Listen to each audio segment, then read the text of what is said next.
Welcome back to Bat Fridays here on One Comic Book Day, where we are covering the final Two-Face story.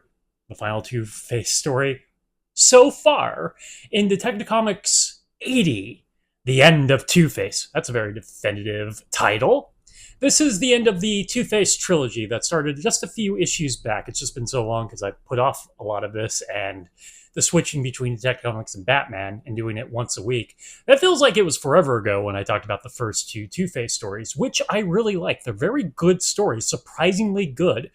Almost everything that still lives today in Two-Face's continuity, his origin story, exists in those two parts. There is still some silly parts, which when Two-Face does eventually escape from prison in the beginning of the story, are still there, but I don't hate them. They're fun, and they're fun by golden era comic book ways. Two-Face is still focused on, robbing things with two in the title, or two in their name, which makes Batman solving a lot of what's happening pretty easy, but at least he's actually solving. There is some investigation involved in the story. There is sometimes some investigation involved in Batman stories, but they're few and far between, even in current Batman. It's nice to see him be a detective in some way. I wish Alfred was here to give his detective spiel. He is around currently in continuity. He's just not in this story. We never see him. But once he gets out, he starts robbing things that have two in them, and he's flipping his coin. We do see that he's still doing good things based on the flip of the coin. In fact, it's maybe gotten worse because now he's like flipping the coin to see if he's going to commit the crime during the day or during the night. Way too binary in his choices. But hey, it's a fun concept with a dude with half a face scarred. But this is all setting up an ending, so there's an actual story to be told. And if I'm going to complain about the trilogy altogether, it maybe didn't need to be 3 parts. I can go back and forth on that. I think it's mostly the issue with just kind of throwing in set pieces, fight scenes for Batman to exist in are a little superfluous to said story.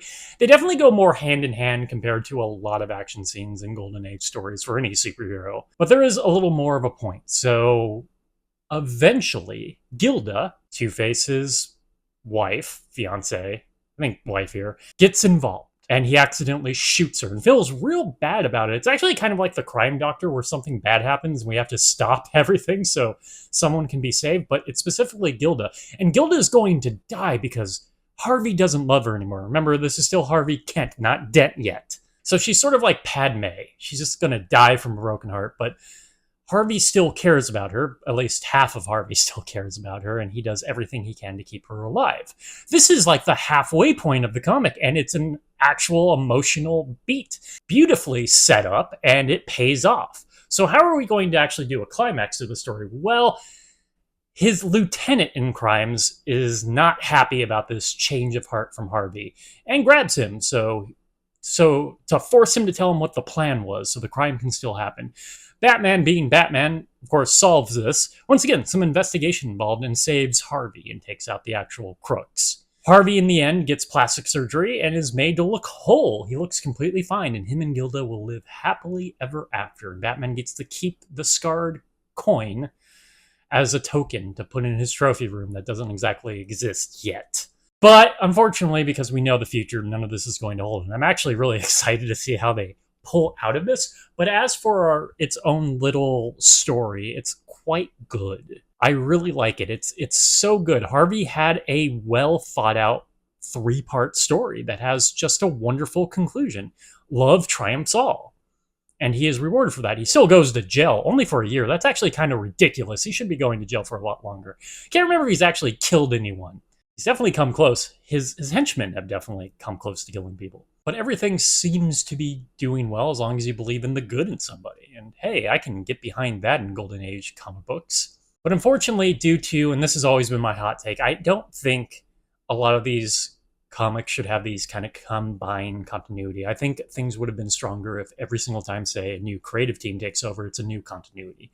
That sort of happens anyway. We sort of accept those things, but you could say have the Joker die in a story without having to, bring him back because we're not going to keep the Joker dead. I think it's just stronger if we just didn't kind of pretend that's what's true. I have to admit stuff like team books wouldn't work very well. And also I do have fun with continuity. I just think a lot of these really great runs of all the superheroes we would have loved work better if we just fully admitted to the idea that they're their own little continuity. Okay, that is it from Detective Comics issue 80, the end of Two-Face. If you enjoyed this video, please like and subscribe, hit the bell icon to get notifications when a new video goes up. I do this Monday through Friday, but Mondays and Thursdays I cover a Superman story or a Superboy story in 4 different comics currently. And please join us next time, same Bat Day, same comic book channel. Have a great day.